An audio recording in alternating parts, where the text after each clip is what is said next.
Good morning Madhubani Madhubani news में आपका स्वागत है। गुड मॉर्निंग सेगमेंट के साथ आज हम उपस्थित हैं और यह सेगमेंट आज से शुरू हो रहा है, जहां हम एक किसी खास टॉपिक पर आपसे बात करेंगे और बात करने के लिए हमारे साथ एक कोई विशेषज्ञ होंगे, विशेष व्यक्ति होंगे। वो उस टॉपिक पर उनसे हम जानेंगे, उनसे बातचीत करेंगे। तो सुबह के 7:30 बजे हर दिन ये सेगमेंट आप लोगों के बीच में होगा और जहां कुछ जानकारी, कुछ नई जानकारी, कुछ समस्याएं, हर एक टॉपिक, हर दिन एक अलग टॉपिक होगा और उस टॉपिक पे बात होगा। तो आज हमारे साथ आज पहले दिन के कार्यक्रम में, पहले दिन के सेगमेंट में उपस्थित है डॉक्टर एच.के. दास, जो पेट और गुदा रोग विशेषज्ञ है और शहर घाट में इनका क्लिनिक है। हम यहाँ मौजूद है। सबसे पहले मधुबनी न्यूज में सर आपका स्वागत है। जी नमस्कार सर, हम स्वागत करना चाह रहे हैं और सेगमेंट जो कार्यक्रम है, मेरा कार्यक्रम का आज पहला दिन है और पहला दिन आपके साथ हम शुरू कर रहे हैं।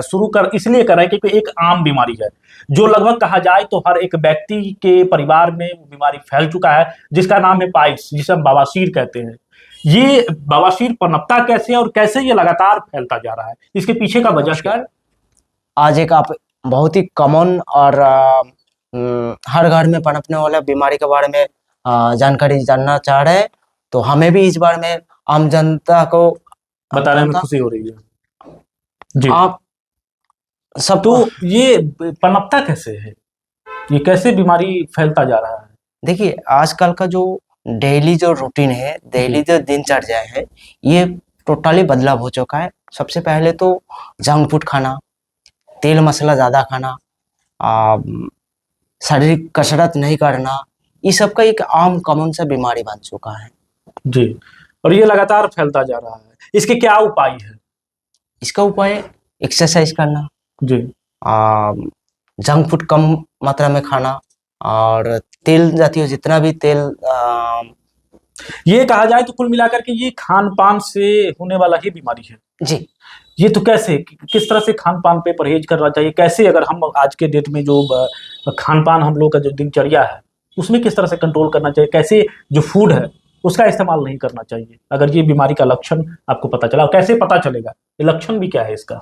इसका सबसे पहले तो इसका लक्षण होता है लेट्रिन का समय या बाद में खून जाना, दर्द होना, जलन होना, खुजली होना, ये सब सिम्टम शुरुआत में दिखाई देता है। और कब्जियत इसका प्रमुख कारण होता है। और इसका शुरुआती लक्षण अगर कहा जाए तो कब्जियत है। कब्जियत है, कब्जियत का वजह से ये प्रॉब्लम पनपता है।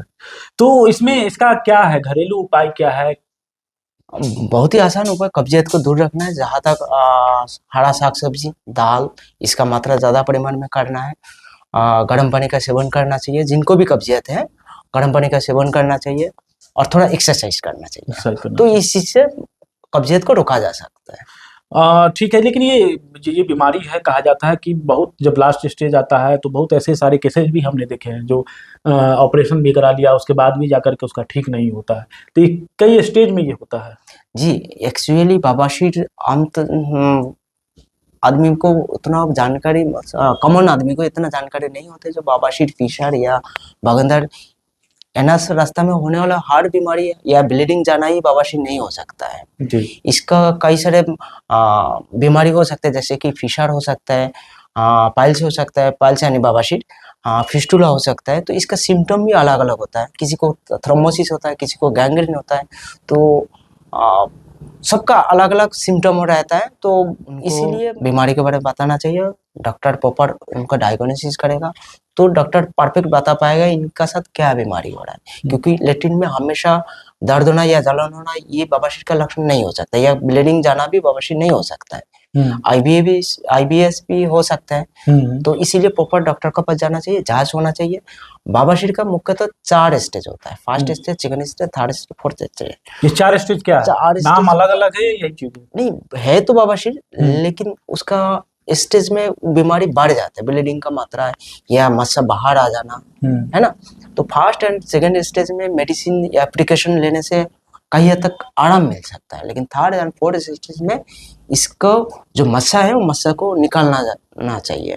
चाहे आप सर्जरी से करिए या हमारा जो प्रोसेस है आयुर्वेदिक शास्त्रोत्तर विधि, इसके माध्यम से करिए। तो ये आपने बताया कि इस तरह का लक्षण होता है, तो किस स्टेज में? 4 स्टेज होता है, तो किस स्टेज में डॉक्टर के पास लगना चाहिए कि नहीं अब मुझे वहां पर लोगों को जब ये लक्षण पता चले तो जाना चाहिए? देखिए, जब भी आदमी को ये सब सिम्टम आने लगे तो शुरुआत में गर्म पानी का सेवन करें, थोड़ा एक्सरसाइज करें और जंक फूड को अवॉइड करें।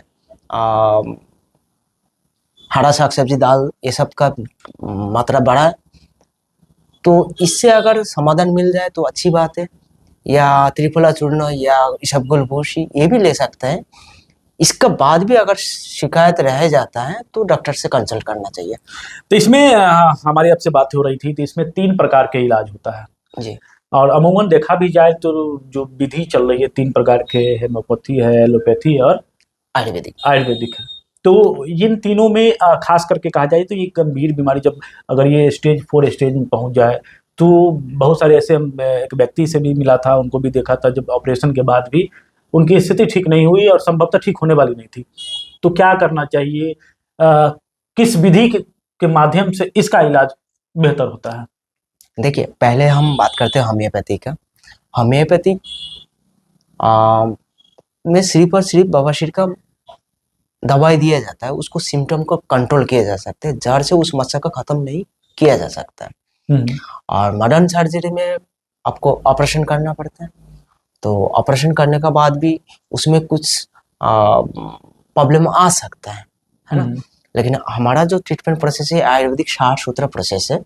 इसमें एक तरह का मेडिसिन होता है, अपामार्क और हरिद्रा और गुगुल, इसका मिश्रण से 21 बार कटिंग किया जाता है थ्रेड में। उसको लगाने से जो मस्सा बड़ा हुआ मस्सा है वो कट के गिर जाता है, तो ये दोबारा उत्पन्न नहीं होता। हाँ, हमारा ट्रीटमेंट का दौरान 60 सूत्र ट्रीटमेंट के दौरान पेशेंट काम कर सकता है, पेशेंट को एडमिशन का कोई जरूरत नहीं हो सकता है, पेशेंट को कोई क्रिटिकल सिम्टम भी नहीं आता है, जैसे कि लैट्रिन रास्ता में कोई तरह का शिकायत नहीं रहता है या दोबारा भी होने का संभावना नहीं रहता है।